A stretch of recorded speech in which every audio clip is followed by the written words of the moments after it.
കർത്താവിൻ്റെ നാമം വാഴ്ത്തപ്പെടുമാറാകട്ടെ.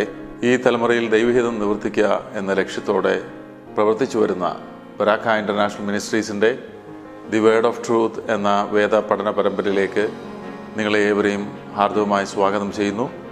കഴിഞ്ഞ നാളുകളിൽ ഈ പ്രവർത്തന മുഖാന്തരം അനേകരുടെ ആത്മീയ ജീവിതത്തിന് ഉന്നമനം ലഭിച്ചിട്ടുണ്ട് എന്നുള്ളത് ഞങ്ങൾ മനസ്സിലാക്കുന്ന ഒരു വസ്തുതയാണ്. അനേകരുടെ പ്രാർത്ഥനാ വിഷയങ്ങളിൽ നിന്ന് പ്രാർത്ഥിപ്പാനും അനേകരുടെ ആത്മീയമായിട്ടുള്ള ചോദ്യങ്ങൾക്ക് ഉത്തരം പറഞ്ഞു കൊടുക്കുവാനും അത് അവരുടെ ആത്മീയ ജീവിതത്തിന് വളർച്ചയ്ക്ക് നിദാനമായി തീർന്നു എന്നുള്ളതും ഞങ്ങൾ മനസ്സിലാക്കുന്നു. തുടർന്നും ഈ പ്രവർത്തനം ദൈവഹിത പ്രകാരം മുന്നോട്ട് കൊണ്ടുപോകാൻ ഞങ്ങൾ കർത്താവിൽ ശരണപ്പെടുന്നു. കഴിഞ്ഞ നാളുകൾ ഈ പ്രവർത്തനത്തെ ഓർത്ത് പ്രാർത്ഥിച്ച എല്ലാ പ്രിയപ്പെട്ടവർക്കും ഞങ്ങൾ നന്ദി പറയുന്നു. ഇന്നും നമുക്ക് വേദ പഠനത്തിലേക്ക് ശ്രദ്ധ തിരിക്കാം. പാസ്റ്റർ ജെയ്സ് ജോസഫ് തുടർന്ന് ദൈവവചനം ശുശ്രൂഷിക്കുന്നതാണ്. കർത്താവിൻ്റെ നാമം വാഴ്ത്തപ്പെടുമാറാകട്ടെ.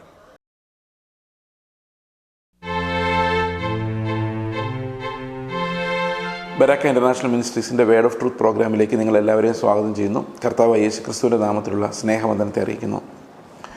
നമ്മൾ കർത്താവിൻ്റെ ടീച്ചിങ്സിലൂടെ ആണ് കടന്നുപോയിക്കൊണ്ടിരിക്കുന്നത്. അതിൽ മത്തായിയുടെ സുവിശേഷം 13-ാം അധ്യായത്തിൽ ദൈവരാജ്യത്തെക്കുറിച്ചുള്ള ഉപമകളാണ് കഴിഞ്ഞ ആഴ്ചകളിൽ നമ്മൾ ഡിസ്കസ് ചെയ്തത്. അവിടെ എന്തുകൊണ്ടാണ് കർത്താവ് ഉപമകളിലൂടെ സംസാരിച്ചത്, എന്തൊക്കെയാണ് ഉപമയുടെ സാരാംശം എന്നിങ്ങനെയുള്ള കാര്യങ്ങൾ നമ്മൾ കാണുകയായിരുന്നു. 36-ാം വാക്യം മുതൽ നമ്മൾ കാണുന്നത് പുരുഷാരത്തെ പറഞ്ഞയച്ച ശേഷം ശിഷ്യന്മാർ കർത്താവിൻ്റെ അടുത്ത് ചെന്നിട്ട് വ്യക്തിപരമായ ഒരു പഠനത്തിലേക്ക് പോകുന്ന ഒരു കാഴ്ചയാണ്. ശിഷ്യന്മാർക്ക് മാത്രമായിട്ട് കിട്ടുന്ന ഒത്തിരി ദൈവരാജ്യത്തിൻ്റെ നിധികളുണ്ട്. അത് എപ്പോഴും നമ്മൾ ശിഷ്യന്മാരുടെ ചെവി ഉണ്ടാവുക എന്ന് യെശയ്യാ പ്രവാചകൻ്റെ പുസ്തകം 50-ാം അധ്യായത്തിൻ്റെ 4-ാം വാക്യത്തിൽ പറയുന്ന പോലെ ഒരു ശിഷ്യൻ്റെ ചെവി എന്ന് പറയുന്നത് എപ്പോഴും കർത്താവിൻ്റെ ശബ്ദത്തിന് വേണ്ടി കാതോർത്തിരിക്കുന്ന ഒരു ചെവിയാണ്. ഈ ചെവി ദൈവം നമുക്ക് തരുന്ന ഒരു ദാനമായിട്ടാണ് ഞാൻ മനസ്സിലാക്കുന്നത്. അങ്ങനെ ആ വരം, ദൈവരാജ്യത്തിൻ്റെ മർമ്മങ്ങൾ കേൾക്കുവാനുള്ള, മനസ്സിലാക്കുവാനുള്ള വരം ലഭിച്ചവർ എന്നാണ് അവിടെ പറയുന്നത്. അപ്പോൾ ഈ ഒരു വരം എന്ന് പറയുന്നത് ദൈവത്തിൻ്റെ വചനത്തിൻ്റെ മാർമിക സത്യങ്ങളിലേക്ക് നമ്മളെ എത്തിക്കുന്ന കൃപാവരങ്ങളാണ്.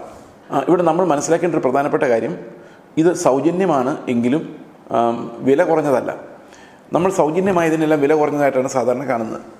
ദൈവത്തിൻ്റെ പരിജ്ഞാനം സൗജന്യമാണ്, പക്ഷേ അത് വില കുറഞ്ഞതല്ല, അമൂല്യമാണ്.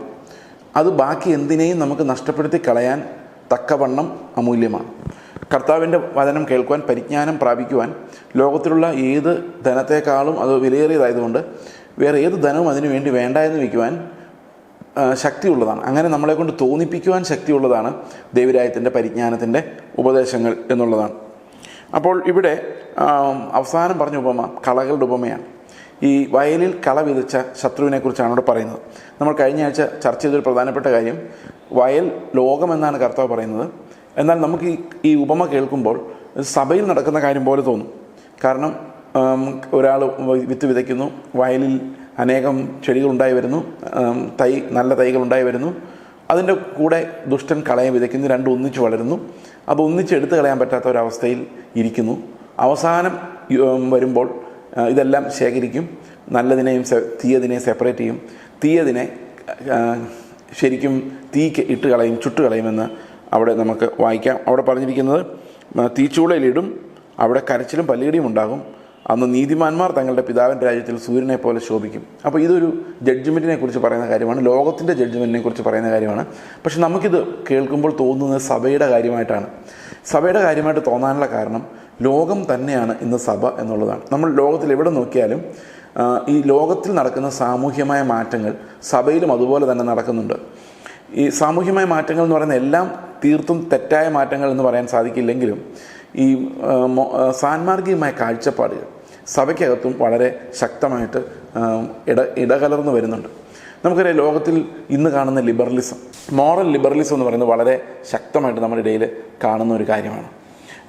ഇന്ന് നമ്മുടെ ഇടയിൽ അത് വളർന്നു വന്നിട്ടുണ്ട്. എത്ര പാപം ചെയ്താലും പരസ്യമായി, അതായത് അസഹ്യമായ ഇമ്മോറാലിറ്റിയിൽ ഏർപ്പെട്ടാലും അത് വലിയ കാര്യമല്ല എന്ന സ്ഥിതിയാണ് ഇന്ന് സഭകളിലുള്ളത്. ലോകത്തിലും അങ്ങനെ തന്നെയാണ്. പണ്ടൊക്കെ രാഷ്ട്രീയക്കാർക്കെതിരെ എന്തെങ്കിലും ഒരു ആരോപണം വന്നു കഴിഞ്ഞാൽ ഭയങ്കര ഗൗരവമായിട്ടാണ് ജനം അത് എടുത്തുകൊണ്ടിരുന്നത്. പല ആൾക്കാരും അവരുടെ രാഷ്ട്രീയമായ സ്ഥാനങ്ങൾ ത്യജിക്കേണ്ടി വന്നത് വളരെ ചെറിയ നിസ്സാരമായ ആരോപണങ്ങളുടെ പേരിലാണ്. പക്ഷേ ഇന്ന് എത്ര ആരോപണം വന്നാലും അത് സാരമില്ല, അത് അവൻ്റെ പേഴ്സണൽ കാര്യമല്ലേ എന്ന് ചോദിക്കുന്ന ഒരവസ്ഥയിലേക്ക് ലോകം വന്നിട്ടുണ്ട്. അതേ കാഴ്ച തന്നെയാണ് ഇന്ന് സഭകളിലുള്ളത്. സഭകളിൽ എത്ര ഗൗരവമായ ഇമ്മോറാലിറ്റി വന്നാലും അത് വിട്ട് സാരമില്ല എന്ന രീതിയിൽ അത് വളരെ മൈൽഡായിട്ട് എടുക്കുന്ന ഒരു സാഹചര്യമുണ്ട്. അതുകൊണ്ട് തന്നെയാണ് ലോകം തന്നെയാണ് ഈ സഭയും എന്ന് തോന്നുന്നത്. ലോകമായിട്ടും ഇതുമായിട്ടും യാതൊരു വ്യത്യാസവുമില്ല, എല്ലാം ഒരേ രീതിയിലാണ് പോകുന്നതെന്ന് കാണുന്നത്. ലോകത്തിലും സമ്പത്തിനും വേണ്ടി ആൾക്കാർ ജീവിക്കുന്നു, വ്യവഹാരം നടത്തുന്നു, അതുപോലെ തന്നെ സഭയ്ക്കകത്തും നടക്കുന്നു. സമ്പത്ത് ദൈവമായി മാറുന്ന ആ സ്ട്രക്ചർ ലോകത്തിൽ എങ്ങനെയുണ്ടോ അതുപോലെ തന്നെ സഭയിലുമുണ്ട്.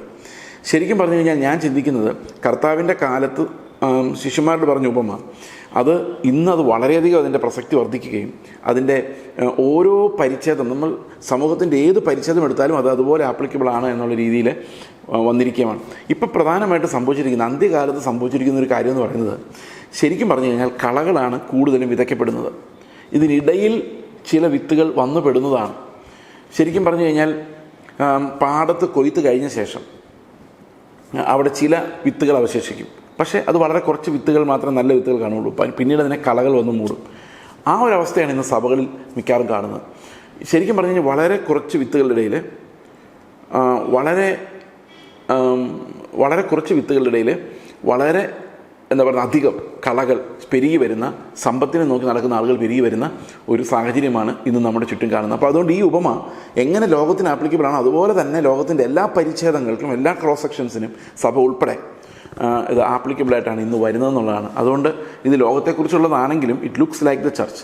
കാരണം ഇന്ന് ലോകവും സഭയും തമ്മിൽ വേർതിരിച്ചറിയാൻ ആകെയുള്ള ചില പുറമേയുള്ള ആഭരണമില്ലാതെ വെള്ള വസ്ത്രധാരണം ഇങ്ങനെയുള്ള കാര്യങ്ങളല്ലാതെ വേറെ ഒരു വ്യത്യാസവും ലോകവും സഭയും തമ്മിൽ ഇന്നില്ലാത്ത ഒരു സാഹചര്യമുണ്ട്. അങ്ങനെ ലോകത്തിൻ്റെ പരിച്ഛേദമായിട്ട് സഭ മാറിക്കഴിയുമ്പോൾ ശുശ്രൂഷകളെയും അത് വളരെ ഗൗരവമായി ബാധിച്ചിട്ടുണ്ട്. പ്രധാനപ്പെട്ട കാര്യം എന്ന് പറയുന്നത് ഈ ലോകത്തിൽ എങ്ങനെയാണോ കളകൾ വളരെയധികം വർദ്ധിച്ചിരിക്കുന്നത് അതുപോലെ തന്നെ വിശ്വാസഗോളത്തിലും കളകൾ വർദ്ധിച്ചിരിക്കുന്നതുകൊണ്ട് ശുശ്രൂഷകളിൽ വലിയൊരു പങ്കും ഈ മജോറിറ്റിയെ, അതായത് ഭൂരിപക്ഷത്തെ തൃപ്തിപ്പെടുത്താൻ വേണ്ടിയുള്ളതാണ്. അവർക്ക് പ്രധാനം ധനം, ലോകത്തിലെ പ്രശസ്തി, ലോകത്തിലെ മാനം, ഇതൊക്കെയാണ്. അപ്പോൾ ശുശ്രൂഷകളെല്ലാം അങ്ങോട്ടാണ്. നിങ്ങൾക്ക് എങ്ങനെ ധനം സമ്പാദിക്കാം, അല്ലെങ്കിൽ നിങ്ങളെങ്ങനെ ആളുകളുടെ മുമ്പിൽ മാനം ലഭിക്കും, ഇങ്ങനെയുള്ള ആ ലോകത്തിൻ്റെ രാജ്യത്തെ എൻഹാൻസ് ചെയ്യുന്ന, അതിനെ ബലപ്പെടുത്തുന്ന, ഓഗ്മെൻ്റ് ചെയ്യുന്ന രീതിയിലുള്ള പ്രസംഗങ്ങളാണ് കൂടുതലുള്ളത്. പിന്നീട് വേറൊരു പ്രശ്നം എന്താണെന്ന് വെച്ച് കഴിഞ്ഞാൽ ഈ ഒരു കളയും കുറച്ച് വിത്തുകളുമുള്ള ഇന്നത്തെ ഈ സഭാ അന്തരീക്ഷത്തിൽ ചില റീഫോമേഴ്സ് വരുമ്പോൾ അതിനകത്ത് അവിടെ റീഫോമേഴ്സ്, അതായത് ഇവരെ നന്നാക്കാൻ വേണ്ടി എഴുന്നേൽക്കുന്ന ആളുകൾ ചെയ്യുന്നത് ഈ കളകളെ നന്നാക്കാനും കൂടെ ശ്രമിക്കുന്നത്. അതായത് ഹോൾ സിസ്റ്റം ഓഫ് ചർച്ച് അതിനെ നന്നാക്കുക എന്ന് പറയുന്നത് അസാധ്യമാണ്. കാരണം വലിയൊരു പങ്കം കളകളായതുകൊണ്ടും ഈ അഡ്മിനിസ്ട്രേഷൻ എന്ന് പറയുന്നതിനെ കളകളാൽ സമൃദ്ധമായതുകൊണ്ടും ക്രിസ്തുവിൽ വീണ്ടും ജനിച്ചവരും ദൈവരായത്തെ അന്വേഷിക്കുന്നവരും വളരെ കുറവായതുകൊണ്ടും ഈ മൊത്തം സിസ്റ്റത്തെ നന്നാക്കാൻ ശ്രമിക്കുമ്പോൾ കളകളെ നന്നാക്കി സമയം കളയുക എന്നുള്ളതല്ലാതെ അതിനകത്ത് യാതൊരു പ്രയോജനവുമില്ല. അത് ശരിക്കും വേണ്ടത് ഒരു സഭയിൽ അവൻ്റെ ആടുകളെ, ഈ വിത്തുകളെ വേർതിരിക്കുന്ന, എന്നാൽ അതിനെ പറിച്ചു കളയാനും പറ്റത്തില്ല. ചിലർ പറയും പെന്തക്കോസ് മൊത്തം ശരിയല്ല, അവരെ മുഴുവൻ കട്ട് ചെയ്തിരിക്കുന്നു എന്ന് പറഞ്ഞു കഴിഞ്ഞാൽ കളയും കൊന്നു വിത്തിനെയും കൊന്നു, സകലതിനെടുത്ത് ദൂരെ കളഞ്ഞു. ഇത് വേറൊരു അപ്രോച്ച്. ഇങ്ങനെ പലതരത്തിലാണ് ഈ അപ്രോച്ചുകൾ വരുന്നത്. അതൊരു വലിയ അപകടകരമാണ് ഞാൻ വിചാരിക്കുന്നത്. അതായത് യഥാർത്ഥ ദൈവിക ശുശ്രൂഷകളിൽ നിന്ന് വഴിതിരിച്ചു വിടുക. ഉദാഹരണത്തിന് ഒരാൾ പറയുകയാണ് ഇത് ജനങ്ങളിലാണ് പ്രധാനം, അവരുടെ ആവശ്യങ്ങളിൽ നമ്മൾ പങ്കെടുക്കണം. നമ്മൾ കളകളുടെ ആവശ്യങ്ങളാണ് അതെല്ലാം. വിശ്വാസമില്ലാത്തവരുടെ, മക്കളാകാത്തവരുടെ, ജാതികളെ പോലെ എന്ത് തിന്നും എന്ത് കുടിക്കും എന്ന് ആലോചിക്കുന്നവരുടെ ഇഷ്ടങ്ങളെ സാധിക്കാൻ വേണ്ടിയുള്ള ഉപദേശം. മറ്റൊന്ന് ഈ മൊത്തത്തോടെ നന്നാക്കാനുള്ള ഉപദേശം. അതായത് നിങ്ങളത് ചെയ്യരുത്, ഇത് ചെയ്യരുത്, എന്തുകൊണ്ടാണ് ഇത് ചെയ്യുന്നത്? പക്ഷേ ഇവർ ദൈവമക്കളല്ല. ലോകത്തിൻ്റെ പരിച്ഛേദം ഇതിനകത്തേക്ക് വന്നേക്കുന്നതാണ്. ഈ പ്രസംഗം കേട്ടാലൊന്നും അവർ നന്നാകാൻ പോകുന്നില്ല. ഈ പ്രസംഗം അവർക്ക് അസ്വസ്ഥതയാണ്. കാരണം എന്ന് വെച്ച് കഴിഞ്ഞാൽ അത് അവർ കേട്ട് ചിലപ്പോൾ എൻജോയ് ചെയ്യുമായിരിക്കും, പക്ഷേ അവർ നന്നാകില്ല. കാരണം ഇതിനകത്ത് കളകളാണ് കൂടുതലെന്നുള്ളതുകൊണ്ട് അവർ വിത്തിൻ്റെ ഒരു സ്വഭാവമുള്ള ആളുകളല്ല എന്നുള്ളതുകൊണ്ടാണ്. മൂന്നാമത് ഈ ഫീൽഡിനെ ഉപേക്ഷിച്ച് കളയുക. അതായത് ഈ സഭയെ ശരിയല്ല എന്ന് ചിന്തിച്ചുകൊണ്ട് അതിനെ അബാൻഡൻ ചെയ്ത് കളയുന്ന ഒരു കൂട്ടരുണ്ട്. ഇത് മൂന്നും അപകടകരമാണ്, മൂന്നും പ്രതിലോമകരമാണ്. അതായത് ദൈവത്തിൻ്റെ പദ്ധതിക്ക് എതിരെയുള്ള കാര്യങ്ങളാണ്. ശരിക്കും എന്താണ് ചെയ്യേണ്ടതെന്ന് വെച്ച് കഴിഞ്ഞാൽ ക്രൂശിൻ്റെ വചനം നശിച്ചു പോകുന്നവർക്ക് ഭോഷത്വമായിക്കോട്ടെ, പക്ഷെ ഇത് ജീവിച്ചിരിക്കുന്നവർക്കത് കർത്താവിൻ്റെ ശക്തിയാണ്. അതുകൊണ്ട് തന്നെ ക്രൂശിൻ്റെ വചനം ഈ സഭയ്ക്കകത്ത് വീണ്ടെടുപ്പിൻ്റെ, വീണ്ടും ജനനത്തിൻ്റെ, കൃപയുടെ, വിശ്വാസത്തിൻ്റെ, ക്രിസ്തുവിൻ്റെ വചനത്തിൻ്റെ തുടർച്ചയായ നിക്ഷേപം കൊണ്ട് മാത്രമാണ് അവൻ്റെ ആടുകൾക്ക് പരിപോഷണം ഉണ്ടാവുകയുള്ളൂ. ബാക്കിയുള്ളവർ അസ്വസ്ഥരായി അതിലെതിരെ നടക്കും, അല്ലെങ്കിൽ ഒരു വേറെ എവിടെയെങ്കിലും ഫുഡ് കണ്ടെത്തും. But we need to consistently speak the word of God, Christ centric word of God, ക്രിസ്തു കേന്ദ്രീകൃതമായ രക്ഷാകേന്ദ്രീകൃതമായ ഉപദേശത്തിന് തുടർച്ചയായ അടിസ്ഥാനങ്ങൾ സഭയിൽ ഇട്ടാൽ മാത്രമേ ഈ കള അധികം എന്നുള്ള അവസ്ഥകളിൽ നിന്ന് മാറാൻ സാധിക്കുകയുള്ളൂ. അതായത് ജഡമനുഷ്യരെ അവരുടെ ജഡം കൊണ്ട് തൃപ്തിപ്പെടാൻ അനുവദിക്കാതെ ക്രിസ്തുവിൻ്റെ ഉപദേശത്തിൽ തുടർച്ചയായി നിലനിർത്തുന്ന ഒരു സഭയിൽ കളകളുടെ എണ്ണം വളരെ കുറവായിരിക്കും. ഇത് ഒന്നിച്ച് നന്നായി കഴിഞ്ഞാൽ ഉള്ള പ്രോബ്ലം ഈ കളകൾക്കും ഒരു മോറൽ സെൻസ് ഉണ്ടെന്നുള്ളതാണ്. അതായത് ഒരിക്കലും രക്ഷിക്കപ്പെടാത്തവർക്കും ഒരു പണം ഉണ്ടാക്കാത്ത പാസ്റ്റർമാരാണ് ഇഷ്ടം. ഒരിക്കലും രക്ഷിക്കപ്പെടാത്തവർക്കും സന്യാസികളായിട്ട് ജീവിക്കുന്നവരാണ് ഇഷ്ടം. അവർക്കൊരു മോറൽ കോൺഷ്യൻസ് ഉണ്ട്. ആ മോറൽ കോൺഷ്യൻസിനെ പല മെസ്സേജുകളും തൃപ്തിപ്പെടുത്തുമായിരിക്കും. ഇപ്പോൾ ഉദാഹരണത്തിന് ഒരു 100 പേരുള്ളൊരു സഭയിൽ 90 പേര് രക്ഷിക്കപ്പെട്ടിട്ടില്ല എന്ന് വിചാരിച്ചു. ഇന്നത്തെ സാഹചര്യം അതാണ്. അതിന് കാരണം എന്താണെന്ന് വെച്ച് കഴിഞ്ഞാൽ ഈ പ്രസംഗമില്ല. അതായത് വീണ്ടും ജനനത്തിൻ്റെ പ്രസംഗമില്ല. കേൾക്കാതെ എങ്ങനെ വിശ്വസിക്കും? അതുകൊണ്ട് വലിയൊരു പങ്കും വീണ്ടും ജനിക്കാത്തവരുള്ള ഒരു സഭ. ഒരു എക്സാമ്പിൾ, അവിടെ ചെന്നിട്ട് നമ്മൾ ഈ മോറാലിറ്റി പ്രസംഗിക്കും, അതായത് പണം ഉണ്ടാക്കുന്നതിനെതിരെ സംസാരിക്കുമ്പം ഈ രക്ഷിക്കപ്പെടാത്തതിലും വലിയൊരു പങ്ക് ആനന്ദിക്കുന്നുണ്ട്. കാരണം അവർക്ക് ഈ മോറൽ കോൺഷ്യൻസ് ഉണ്ട്. ആ മോറൽ കോൺഷ്യൻസിനെ തൃപ്തിപ്പെടുത്തുന്നുണ്ട്. ഓക്കെ, വ്യഭിചാരം ചെയ്യാത്തവരെ, മോഷ്ടിക്കാത്തവരെ, കള്ളം പറയാത്തവർ, they are righteous people but not born again. അപ്പോൾ അവർക്ക് ഈ മോറൽ പ്രസംഗങ്ങൾ വളരെയധികം ഒരു ഉത്തേജിപ്പിക്കുന്നുണ്ട്. അങ്ങനെ വന്നു കഴിയുമ്പം അത് ഒരു ഡിപ്പാർട്ട്മെൻറ്റ് ഇന്ന് നമ്മുടെ ഇടയിലുണ്ട്. അതായത് ഇവരെ നന്നാക്കി എടുക്കുക, ഇവരെ തൃപ്തിപ്പെടുത്തുക. മറ്റൊന്നവരുടെ ലസ്റ്റിനെ തൃപ്തിപ്പെടുത്തുന്നവരുണ്ട്, അതുപോലെ തന്നെ മൊറാലിറ്റിയെ തൃപ്തിപ്പെടുത്തുന്ന പ്രസംഗങ്ങളുണ്ട്. ഇതൊന്നും ക്രിസ്തുവിൻ്റെ ഉപദേശങ്ങളുമായിട്ട് ബന്ധമുള്ള കാര്യങ്ങളല്ല. ഇതെല്ലാം പബ്ലിക് മൊറാലിറ്റിയുമായിട്ട് ബന്ധപ്പെട്ട കാര്യങ്ങളാണ്. പബ്ലിക് മൊറാലിറ്റി, ആ പബ്ലിക് മൊറാലിറ്റി ഉള്ളവരാണ് ഈ സഭയ്ക്കകത്ത് വന്നിരിക്കുന്നതിൽ ഒരു പങ്ക്. അപ്പോൾ ഇതെല്ലാം നമ്മളെ പഠിപ്പിക്കുന്ന ഈ ഒരു ഉപമ നമ്മളെ പഠിപ്പിക്കുന്ന അനേകം കാര്യങ്ങളുണ്ട്. ഈ കളകളെ എങ്ങനെ കൈകാര്യം ചെയ്യണം എന്നുള്ള കാര്യത്തെക്കുറിച്ച് കർത്താവ് പറയാണ്, പിഴുതെടുത്ത് കളയരുത്. ഞാൻ കഴിഞ്ഞ ആഴ്ച സംസാരിച്ചപ്പോൾ പറഞ്ഞൊരു കാര്യമാണ്, പിഴുതെടുത്ത് കഴിഞ്ഞാൽ ഇതിൻ്റെ കൂടെയുള്ളവരും വിട്ടുപോകും. അതുകൊണ്ട് നമുക്കറിയാം ഈ സഭയ്ക്കകത്ത് ഒത്തിരി ഹീറോ വർഷിപ്പേഴ്സ് ഉണ്ട്. ചില പ്രസംഗകരെ അല്ലെങ്കിൽ ശുശ്രൂഷകരെ ഹീറോസായിട്ടാണ് കാണുന്നത്. അപ്പോൾ അവരെ പറിച്ചു കളയാൻ നോക്കിക്കഴിഞ്ഞാൽ എന്ത് സംഭവിക്കുന്നു വെച്ചാൽ ഹീറോ വർഷിപ്പേഴ്സ് എല്ലാം അവരുടെ കൂടെ അങ്ങ് പോകും.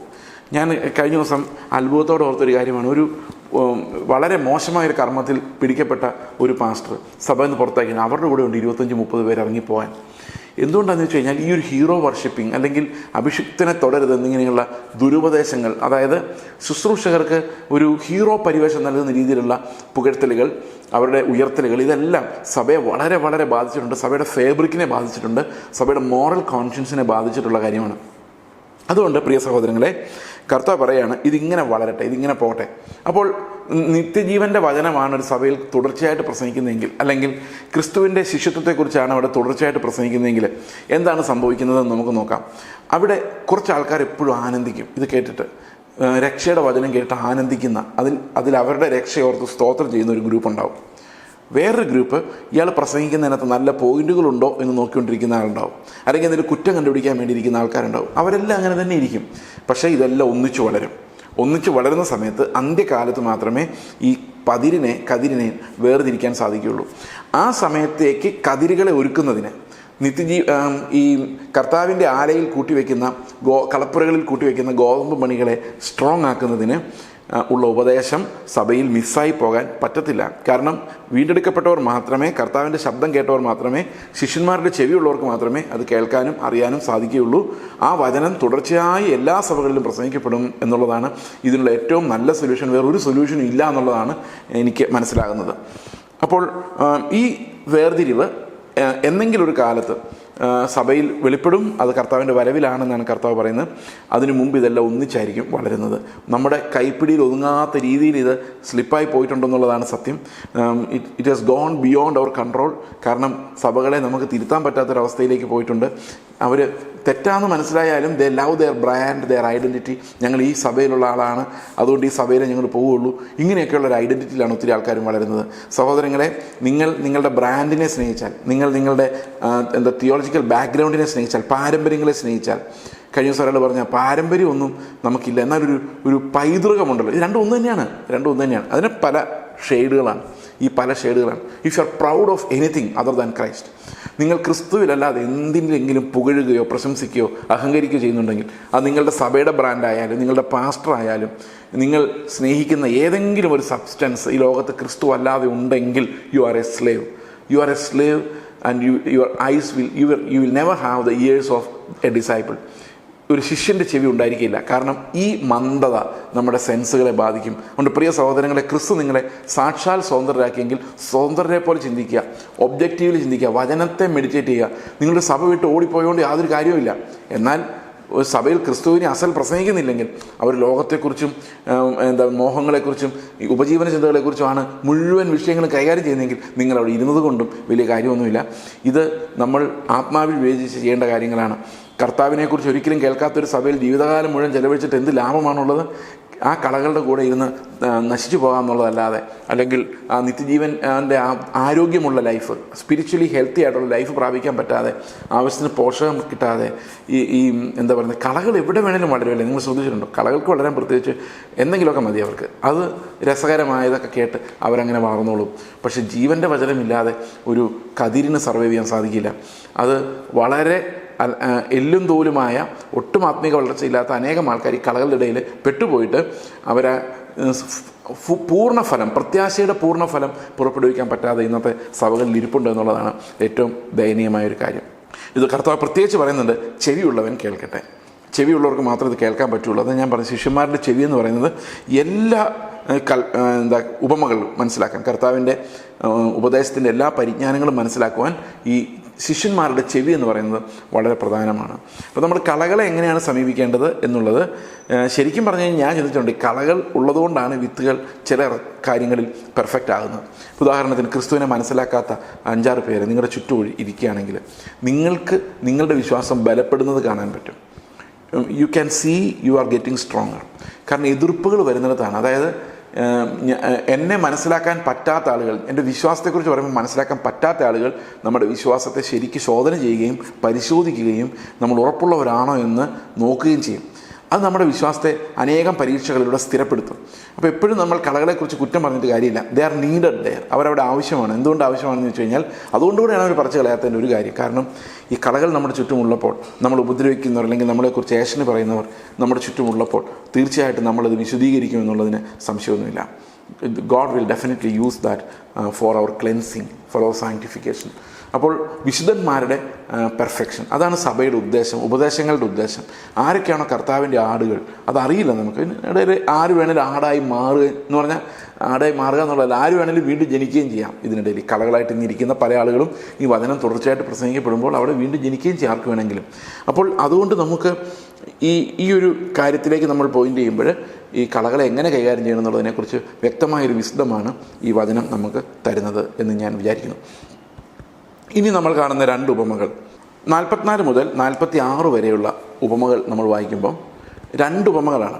ഈ 2 ഉപമകളും ഒരേ അർത്ഥമാണ് കമ്മ്യൂണിക്കേറ്റ് ചെയ്ത് നമുക്ക് ഒറ്റ നോട്ടത്തിൽ തോന്നും. പക്ഷേ അല്ല, അത് രണ്ടും 2 കാര്യങ്ങളാണ്, ഓപ്പോസിറ്റ് കാര്യങ്ങളാണ് പഠിപ്പിക്കുന്നത്. സ്വർഗരാജ്യം വയലിൽ ഒളിച്ചു വെച്ച നിധിയോട് സദൃശം. അതൊരു മനുഷ്യൻ ചെന്ന് മറച്ചിട്ട് തൻ്റെ സന്തോഷത്താൽ ചെന്ന് തനിക്കുള്ളതൊക്കെയും വിറ്റ് ആ വയൽ വാങ്ങി. അടുത്തത്, പിന്നെയും സ്വർഗരാജ്യം നല്ല മുത്ത് അന്വേഷിക്കുന്ന ഒരു വ്യാപാരിയുടെ സദൃശം. അവൻ വിലയേറിയ ഒരു മുത്ത് കണ്ടെത്തിയാറെ ചെന്ന് തനിക്കുള്ളതൊക്കെയും വിറ്റ് അത് വാങ്ങി. ഈ 2 ഉപമകളും ഒരേ അർത്ഥമാണ് നമുക്ക് തോന്നും. കാരണം എന്താണെന്ന് വെച്ച് കഴിഞ്ഞാൽ, ഒരാൾ തൻ്റെ സമ്പത്തെല്ലാം വിറ്റിട്ട് അതിശ്രേഷ്ഠമായ ഒന്നിനെ കണ്ടെടുക്കുന്നു. അതിനുവേണ്ടി തനിക്കുള്ളതെല്ലാം നഷ്ടപ്പെടുത്താൻ ഇടയാകുന്നു. പക്ഷേ നമ്മളിതൊന്നും കൂടി സൂക്ഷിച്ച് വായിച്ചു കഴിയുമ്പം നമുക്ക് മനസ്സിലാവുന്നൊരു കാര്യം, ഈ വിൽക്കുന്നത് ഒരാളല്ല, 2 പേരാണ്, 2 തരത്തിലുള്ള ആൾക്കാരാണ്. നമുക്ക് നോക്കാം എന്താണെന്നുള്ളത്. സ്വർഗരാജ്യം വയലിൽ ഒളിപ്പിച്ചു വെച്ചിരിക്കുന്ന നിധിയോട് സദൃശം. അതായത് നിധി വയലിലിരിക്കുന്നു, അപ്പോൾ സ്വർഗരാജ്യം ഹിഡനാണ്, വയലിൽ ഒളിപ്പിച്ചു വെക്കപ്പെട്ടിരിക്കുകയാണ്. സ്വർഗരാജ്യം അവിടെ ആരും കാണുന്നില്ല. Okay, that's hidden in the field. അത് ഒരാളാണ് കാണുന്നത്. ഒരാൾ കാണുമ്പോൾ അത് വേറെ ആരും കാണാതെ മറച്ചു വെച്ചിട്ട്, എന്ന് പറഞ്ഞാൽ അവന് തന്നെ വേണമെന്ന് കാണിക്കാൻ വേണ്ടിയാണ്, ആ തിടുക്കം കാണിക്കാൻ വേണ്ടിയാണ് മറച്ചു വെച്ചിരിക്കുന്നത് പറഞ്ഞത്. അല്ല, സ്വർഗരാജ്യം ആരിൽ നിന്ന് മറച്ചു വെക്കണം എന്നുള്ള അർത്ഥത്തിലല്ല. He was very eager to claim it for himself. അതാണ് അവിടെ ഉദ്ദേശിക്കുന്നത്.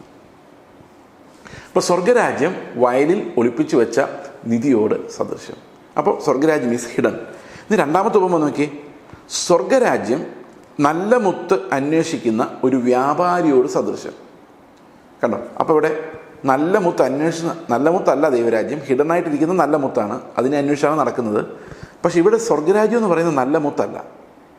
പഴയ ഉപമയിൽ സ്വർഗരാജ്യം എന്ന് പറഞ്ഞാൽ മറിഞ്ഞിരിക്കുന്ന നിധിയായിരുന്നു, അന്വേഷിച്ച് നടക്കുന്ന ആളായിരുന്നില്ല. എന്നാൽ ഇവിടെ 2ാമത്തെ ഉപമയിൽ മറഞ്ഞിരിക്കുന്നത് മുത്താണ്, പക്ഷെ മുത്തല്ല ദൈവരാജ്യം. ഓക്കെ, അത് അന്വേഷിച്ച് നടക്കുന്ന വ്യാപാരിയാണ് ദൈവരാജ്യം. അതാണ് അതിനകത്ത് വലിയൊരു ഡിഫറൻസ്. നിങ്ങൾക്ക് ആ ഡിഫറൻസ് മനസ്സിലായി എന്ന് ഞാൻ വിചാരിക്കുന്നു. കാരണം ഇത് ഒറ്റയടിക്ക് ഗ്രഹിക്കാൻ പലപ്പോഴും ആൾക്കാർ ഇത് ആ തോട്ട് പ്രോസസ്സിലോട്ട് വരാൻ പാടുപെടുന്ന ഞാൻ കണ്ടിട്ടുണ്ട്.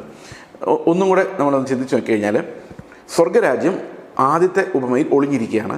എന്നാൽ സ്വർഗ്ഗരാജ്യം രണ്ടാമത്തെ ഉപമയിൽ അന്വേഷിച്ച് നടക്കുകയാണ് വേറെന്തിനെയോ. ആദ്യത്തേതിൽ നമ്മൾ സ്വർഗ്ഗരാജ്യം കണ്ടെത്തുന്നു. രണ്ടാമത്തേതിൽ സ്വർഗ്ഗരാജ്യം വേറെ എന്തിനെയോ കണ്ടെത്തുന്നു.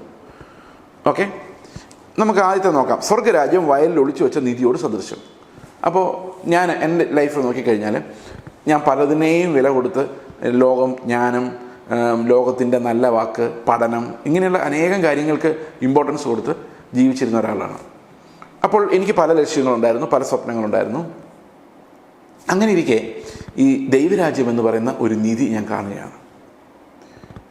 ആ നിധി ഞാൻ കണ്ടു കഴിഞ്ഞപ്പോൾ ഇതിനകത്തുള്ള ആ ദൈവരാജ്യത്തിൻ്റെ മനോഹരത്വം, അതിനകത്തെ ആ കവിഞ്ഞൊഴുകുന്ന ദൈവത്തിൻ്റെ സ്നേഹം, നമ്മളിലൂടെ കർത്താവ് നടപ്പാക്കാൻ ആഗ്രഹിക്കുന്ന ദൈവത്തിൻ്റെ സ്നേഹത്തിലധിഷ്ഠിതമായ നീതി, ഇത് ഞാൻ കണ്ടു കഴിഞ്ഞപ്പോൾ എൻ്റെ ഉള്ളിൽ തോന്നുകയാണ്, ഇതിനേക്കാൾ വാല്യുബിളായിട്ടുള്ള ഒന്നുമില്ല. So let all my dreams perish, അതെല്ലാം പോകട്ടെ എന്ന് തീരുമാനിക്കുമ്പം എനിക്കതിനകത്ത് ആ ഡ്രീംസ് വെറും പാസിങ് ആയിട്ടുള്ള കാഴ്ചകളല്ലാതെ അതിനൊരു വാല്യൂവും അന്നും ഇന്നും തോന്നുന്നില്ല. കാരണം ഇത് അത്ര മനോഹരമായിട്ടാണ് ദൈവരാജ്യം നമ്മുടെ മുമ്പിൽ പ്രസൻ്റ് ആകുന്നത്. ശരിക്കും പറഞ്ഞ് ഇതാണ് ഒരു ശിഷ്യത്വത്തിൻ്റെ അടിസ്ഥാനം എന്ന് ഞാൻ വിശ്വസിക്കുന്നു. അതായത് ദൈവരാജ്യത്തിൻ്റെ പരിജ്ഞാനം പോലെ, അല്ലെങ്കിൽ ദൈവരാജ്യത്തിൻ്റെ ആ ഒരു മനോഹരത്വം പോലെ നമ്മളെ അട്രാക്റ്റ് ചെയ്യുന്ന ഒരാളെ അട്രാക്റ്റ് ചെയ്യുന്ന ഒന്നുമില്ല. As much as you know the kingdom of God, ദൈവത്തിൻ്റെ രാജ്യം എന്താണെന്ന് നമ്മൾ മനസ്സിലാക്കി കഴിയുമ്പോഴേക്കും നമ്മുടെ ഉള്ളിൽ അത് ക്ലെയിം ചെയ്തേ പറ്റൂ, അത് കിട്ടിയേ പറ്റൂ, ആ രാജ്യത്തിലേക്ക് എനിക്ക് ബലമായി പ്രവേശിച്ചേ പറ്റൂ എന്ന് എൻ്റെ ഉള്ളിൽ തോന്നുന്ന തിടുക്കം എന്നെ എന്ത് ചെയ്യിപ്പിക്കുന്നു വെച്ച് കഴിഞ്ഞാൽ, ബാക്കി സ്വപ്നങ്ങൾ ഇല്ലാതെ പോകട്ടെ, let all my dreams B shattered, അത് പോകട്ടെ എന്ന് നമുക്ക് തോന്നും. അതിനകത്തൊന്നും ഇല്ല, അത് വെറും പാസിങ് ആയിട്ടുള്ള കുമിളകൾ പോലെ തോന്നുകയാണ്. അതാണ് ആദ്യത്തേത്. അപ്പം നമ്മളതെല്ലാം വിട്ടു, ഇത് മതി എന്ന് തീരുമാനിക്കുന്നു. Something of greater value, you have found something of greater value, കൂടുതൽ വിലയുള്ള മൂല്യമുള്ള ഒന്നിനെ കണ്ടെത്തിയിരിക്കുന്നു എന്നുള്ളതാണ്. എന്നാൽ രണ്ടാമത്തെ ഉപമയിലെ ഡിഫറൻസ് എന്ന് പറയുന്നത്, അവിടെ അന്വേഷിച്ച് നടക്കുന്നതാണ് ദൈവരാജ്യം. ദൈവരാജ്യം ഈ സീക്കിങ് സംതിങ്, ഒരു മുത്തിനെ അന്വേഷിക്കുന്നു. അപ്പോൾ ദൈവരാജ്യം അല്ല. അപ്പോൾ എൻ്റെ ജീവിതത്തിൽ നിന്ന് അതിനകത്തൊരു എക്സാമ്പിൾ കണ്ടെത്താൻ പറ്റത്തില്ല. കാരണം ഞാനല്ല ദൈവരാജ്യം. ഓക്കെ, ഞാനൊരു ദൈവരാജ്യത്തിലുള്ളൊരു പ്രജയാണ്. ഇവിടെ അന്വേഷിച്ച് നടക്കുന്നത് എന്താണ്? പിന്നെയും സ്വർഗരാജ്യം നല്ല മുത്തിനോട് സദൃശമെന്നല്ല, ഒളിഞ്ഞിരിക്കുന്ന നല്ല മുത്തിനോട് സദൃശമെന്നല്ല. അങ്ങനെ ആയിരുന്നെങ്കിൽ ഇത് പഴയ പോലെ ആകുമായിരുന്നു. വയലിൽ ഒളിപ്പിച്ച് വെച്ച നിധിയോട് സദൃശം, അതുപോലെ എവിടെയോ ആരോ ഒളിപ്പിച്ച് വെച്ച നല്ല മുത്തിനോട് സദൃശം, അങ്ങനെയല്ല. സ്വർഗരാജ്യം ഇവിടെ നല്ല മുത്ത് അന്വേഷിച്ച് നടക്കുന്ന വ്യാപാരിയോട് സദൃശം. അപ്പം വ്യാപാരിയായിട്ടാണ് ദൈവരാജ്യത്തെ കാണുന്നത്. ഈ വ്യാപാരി എന്ത് ചെയ്യുന്നു? ദൈവരാജ്യം നല്ല മുത്തിനെ അന്വേഷിച്ച് നടക്കുന്നു. അപ്പോൾ ദൈവത്തിൻ്റെ രാജ്യം ഇറങ്ങി വരികയാണ്. എന്തന്വേഷിച്ച് ഇറങ്ങി വരുന്നത്? ദൈവരാജ്യത്തിന് വളരെ സ്നേഹമുള്ള, ഇഷ്ടമുള്ള ഒരു മുത്തിനെ അന്വേഷിച്ചാണ് വരുന്നത്. ഞാൻ കാണുന്നത് ഇത് രക്ഷയെക്കുറിച്ചാണ് പറയുന്നതെന്നാണ്. അതായത് കർത്താവ് ദൈവത്തിൻ്റെ രാജ്യം ഈ ഭൂമിയിലേക്ക് നടപ്പാക്കാൻ വേണ്ടി സ്വർഗത്തിൽ നിന്ന് ഇറങ്ങി വരുന്നു. ആരെ അന്വേഷിച്ചാണ് ഇറങ്ങി വരുന്നത്? കർത്താവിന് തോന്നുവാണ്, ഈ മുത്ത് എനിക്ക് സ്വന്തമാക്കാൻ വേണ്ടി എൻ്റെ എല്ലാ മഹിമകളും ഞാൻ വിട്ടേക്കാം, ഒരു താഴ്ന്ന ഭൂമിയിൽ മണ്ണിലിറങ്ങി നടക്കാം, ഇതിലെ വിയർപ്പും വേദനയും കഷ്ടത അനുഭവിക്കാം, എൻ്റെ ജീവനെ തന്നെ ഞാൻ വിട്ടുകളയാം. അത്രയും പ്രഷ്യസ് ആയിട്ട് ദൈവരാജ്യത്തിന് തോന്നിക്കുന്ന മുത്ത് എന്താണ് എന്ന് വെച്ച് കഴിഞ്ഞാൽ, അത് ഞാനല്ല, അത് നമ്മളാണ് എന്ന് പറഞ്ഞു കഴിഞ്ഞാൽ ദ ചർച്ച്, ആ ദൈവത്തിൻ്റെ ജനം, ദൈവത്തിൻ്റെ കൂട്ടം. ദൈവം ആർക്കു വേണ്ടി, കർത്താവ് ആർക്കു വേണ്ടി മരിക്കുന്നു? ആ വിശ്വസിക്കുന്നവരുടെ കൂട്ടം. ആ വിശ്വസിക്കുന്നവരുടെ കൂട്ടം, ദൈവത്തിൻ്റെ രാജ്യം, ആ മുത്ത്, ആ ദൈവരാജ്യത്തിൽ വരുന്ന പ്രജകളാകുന്ന നമ്മെ അന്വേഷിച്ച് ദൈവരാജ്യം തന്നെ ഇറങ്ങി വരികയാണ്. The whole kingdom comes down searching for that great pearl of great value. അപ്പോൾ ഇവിടെ തനിക്കുള്ളതൊക്കെയും വിറ്റ മുത്ത് കർത്താവ് വാങ്ങി. He purchased us by his blood. അവൻ നമ്മെ വിലയ്ക്ക് വാങ്ങി. അപ്പം ആർക്ക് വേണ്ടി കർത്താവ് മരിച്ചോ അത് നമുക്ക് വേണ്ടിയാണ്. അപ്പോൾ നമുക്ക് വേണ്ടി വില കൊടുക്കാൻ മാത്രം കർത്താവിന് നമ്മളോട് കരുണ തോന്നി. ഇപ്പോൾ 2 ഉപമകൾ നമ്മൾ എടുത്ത് നോക്കി കഴിയുമ്പം, ഒന്ന് എനിക്ക് വേണ്ടി കർത്താവ് അവനെ തന്നെ ഉപേക്ഷിക്കുന്നതും, മറ്റൊന്ന് ഞാൻ കർത്താവിൻ്റെ രാജ്യത്തിൻ്റെ ബ്യൂട്ടി കണ്ടിട്ട് ഞാൻ എന്ത് ചെയ്യാണ്, കർത്താവിന് വേണ്ടി എനിക്കുള്ള സകലത്തിനെയും വിട്ടുകളയാണ്. ഇത് മനോഹരമായ ഒരു ശിഷ്യത്വത്തെയും രക്ഷയെയും ഒരേ താളത്തിൽ വെക്കാവുന്ന 2 ഉപമകളാണ് കർത്താവ് ഒന്നിച്ച് പറഞ്ഞിരിക്കുന്നത്. വളരെ മൈന്യൂട്ടായിട്ടുള്ള ഒരു ചെറിയ ഡിഫറൻസിലൂടെ കർത്താവ് കമ്മ്യൂണിക്കേറ്റ് ചെയ്യുന്നത്, നമ്മൾ കർത്താവിൻ്റെ സ്വന്തമാകുമ്പോൾ കർത്താവ് നമുക്ക് വേണ്ടി വിട്ടുകൊടുത്തതും നമ്മൾ കർത്താവിന് വേണ്ടി വിട്ടുകൊടുത്തതും ഒക്കെ അവിടെ ആ പിക്ചറിലേക്ക് വരികയാണ്. The most important thing for the Lord is me. കർത്താവിന് ഏറ്റവും അവന് എന്നോടാണ് പ്രിയം, എനിക്കുള്ള ഒന്നിനോടും അല്ല. His love is directed towards me. ഇതാണ് 2ാമത്തെ പാരബിൾ നമ്മളെ പഠിപ്പിക്കുന്നത്.